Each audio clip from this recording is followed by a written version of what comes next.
নমস্কার, মিনা দি রান্নাঘরে সবাইকে স্বাগত জানাই। আপনারা দেখছেন মিনারে রান্নাঘরে ইউটিউব চ্যানেল। এখানে সমস্ত রকম ঘরোয়া এবং রেস্টুরেন্ট স্টাইলে রেসিপি দেওয়া হয়। আমার এই ইউটিউব চ্যানেলটি যারা এখনো সাবস্ক্রাইব করেননি তারা সাবস্ক্রাইব করে নিন, আর যারা সাবস্ক্রাইব করেছেন তাদেরকে অসংখ্য ধন্যবাদ। নমস্কার আমার প্রিয় দর্শক বন্ধুরা, মিনাদির রান্নাঘরে আপনাদের সবাইকে স্বাগত। আজ আমি আপনাদের কাছে নিয়ে এসেছি কোল্ড কফি লস্যি। এই লস্যিটা খুব সহজে আমরা বাড়িতে বানিয়ে ফেলতে পারি এবং কোনো গেস্ট এলে তাকেও এই নতুনত্ব লস্যি দিয়ে আমরা পরিবেশন করতে পারি। আজ দেখে নেব আমরা এই লস্যিটা কিভাবে বানাই।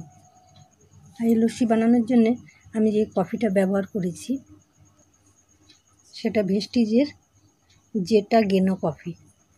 এই কফিটার টেস্ট খুবই ভালো এবং শরীরের পক্ষে খুবই স্বাস্থ্যকর। চলুন দেখে নিই আমরা এই কফিটা কিভাবে বানাবো।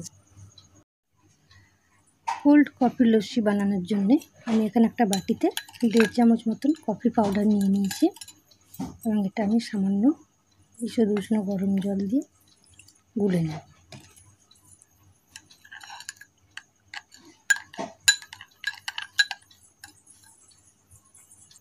এবার আমি একটা কাঁচের পাত্রে 200 গ্রাম মতন দই নিয়েছি এবং সেটা আমি এখানে 2 চামচ চিনির পাউডার দেব।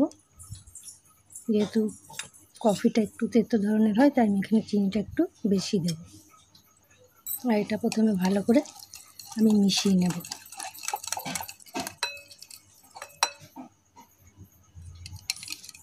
এইভাবে খুব ভালো করে আমি দইটাকে মিশিয়ে নিয়েছি। এবার একটা মিক্সচার গ্রাইন্ডার নিয়ে নিয়েছি আমি।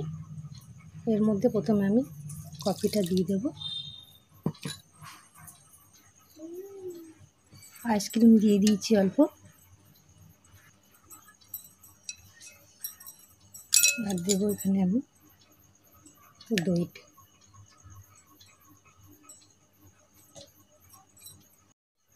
এবার আমি এটা মিক্সার গ্রাইন্ডারে ভালো করে পেস্ট করে সুন্দরভাবে মিক্সিতে এটাকে ঘুরিয়ে নিয়েছি।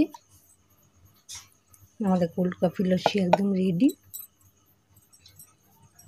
প্রথমে এর মধ্যে কিছুটা আইস দেব, তারপর এটাকে আমি এর মধ্যে ঢেলে দেব।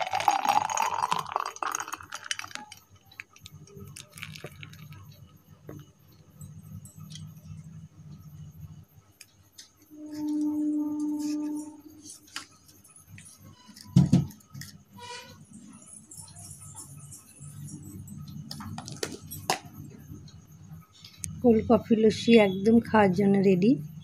এবার আপনারাও চটপট এইভাবে বানিয়ে ফেলুন বাড়িতে কোল্ড কফি লস্যি। এটা খেতে ভীষণ মজাদার। এইভাবে বাড়িতে গেস্ট এলে আপনারা নানা রকমভাবে লস্যি বানিয়ে তাদেরকে পরিবেশন করতে পারেন। তাদেরও ভীষণ ভালো লাগবে আর সবাই ভীষণ খুশি হবে। আমার রেসিপিগুলো যদি আপনাদের ভালো লেগে থাকে অবশ্যই আমার চ্যানেলটিকে সাবস্ক্রাইব করে পাশে থাকা বেল আইকনটি প্রেস করে দেবেন, যাতে আমার এই নতুন নতুন ভিডিওগুলোর আপলোড যখন করব তখন সবার আগে আপনাদের কাছে নোটিফিকেশান চলে যাবে। যারা আমার চ্যানেলটিকে সাবস্ক্রাইব করেছেন এবং আমার সাথে টাইম স্পেন্ড করছেন তাদেরকে অসংখ্য ধন্যবাদ। আপনারা ভালো থাকবেন। আবার এসে যাব অন্য কোনো দিন অন্য কোনো রেসিপি নিয়ে।